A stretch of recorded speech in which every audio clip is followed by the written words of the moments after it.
Matt Lenihan for Boxing Social in association with Empire Fight Store and our King's Competitions. We're here. I think I have seen you, Napper, everywhere at the minute, whether you're on my reels, whether it's some a video, anything. You've been all over. You sort of stock's risen in boxing. You've got an incredible stable. And first off, before we start talking about your young charge, which is on the card, I've just interviewed him. Hell of a talker. How's things going? It's been a good few months, hasn't it? Yeah, it's been a good few months. Eubank got the win that we wanted, so that was fantastic. And now we're looking to see out the rest of the year even better. Before we talk and just touch on Chris for a minute, let's just talk on Maro Silva. Look, I think it's the first or second time I've interviewed him. Very eloquent, knows all the right things to say, but most importantly, he can fight as well. How excited are you for his progression? He's got another big opportunity on a good stage as well on Saturday night. Very, very excited. I mean, Maro came across to me by me asking Boatsi and Lyndon Arthur and stuff about him, and they sang his praises. So did Sonny Edwards as well. So I knew that he definitely can fight. Then I saw some of his spars and stuff. I knew he was the real deal. And the guy he's only 22. He's 8-0. He's barely lost a round in boxing. He's a great talker. Looks the part. We're really excited to see what's going to happen with him.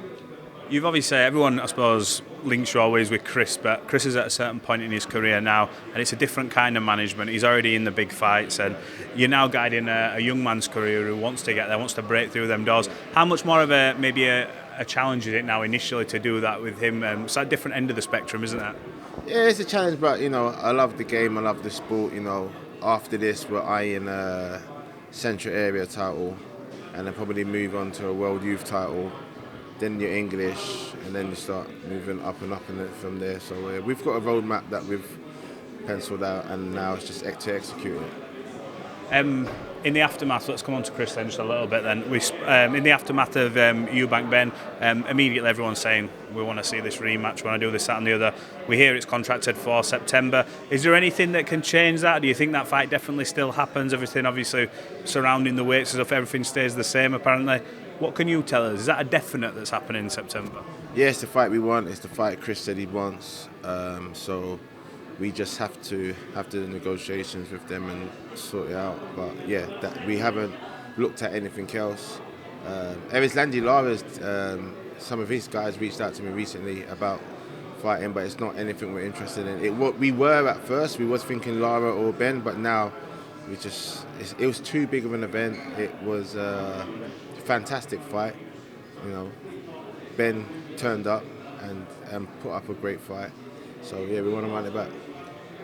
Did Conor surprise you at all that night? A lot of people talked about the weight and things like that, but did Conor's performance surprise you? I think you kind of maybe get with Chris, but Conor was obviously making the step and weight. Don't get me wrong, there was hurdles for Chris coming into the fight. They're well documented, but I saw Chris almost give him the props for he didn't know he had that in him kind of thing.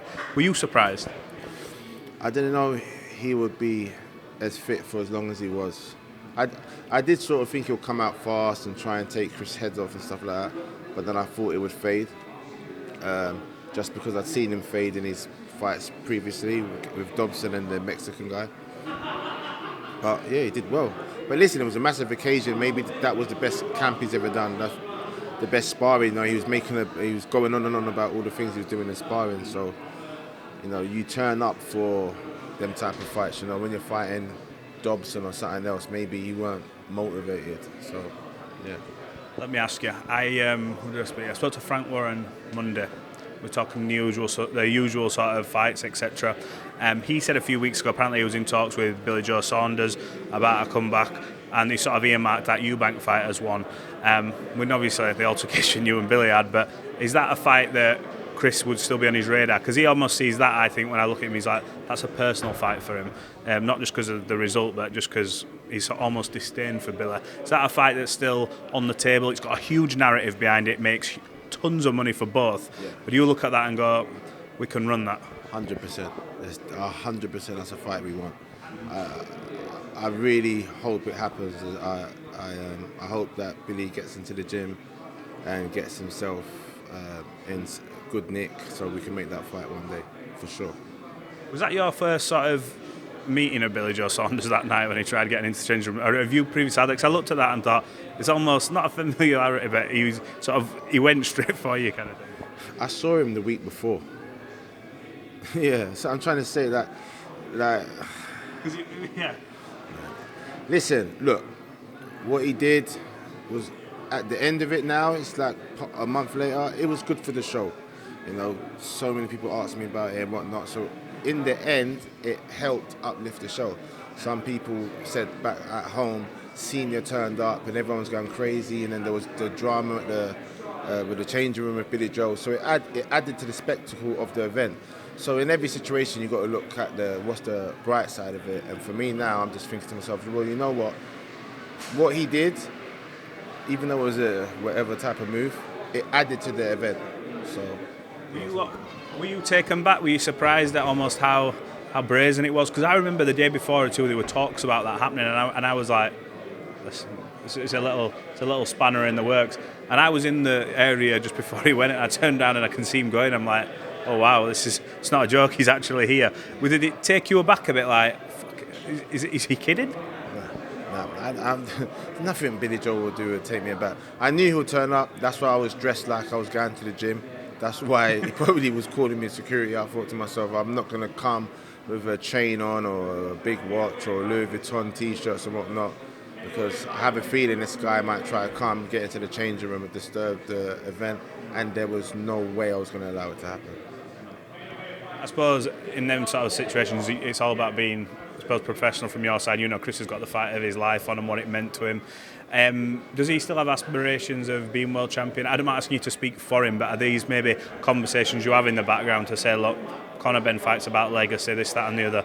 Everyone's been talking about, like, Canelo. In sort of last year, that fight's a possibility. Is that a fight that's potentially on the table? We know he's got Crawford coming up, but do you look at that and go, still a chance? Yeah, that's a title fight that we're looking for.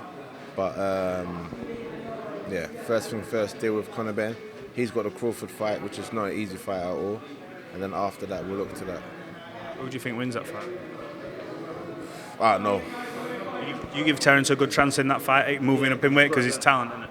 He's got a lot of talent. He's got Bomac in his corner, and the rest of the team, Red and everyone else. You know, it's not just Bomac. There's three of them, Sue as well. So, yeah, but we'll see. I think it's 50-50 fight for real. All right. Well, look, I think people are heading out to the press conference now. I assume the rain's cleared up. Taillight sun coming through. Napa, pleasure for us to join me on Boxing Social, and good to have you on. And hopefully we can do after Maro does what he needs to do on fight night. Maro. He's fighting a guy that's been the distance with Austin Trout. He's been a bit distance with Brad Paul. He's been a distance with Zera Meta, Samuel Antwi. So you're going to see what Maro can do. Potentially a huge statement. Napa, appreciate your time. Thank you.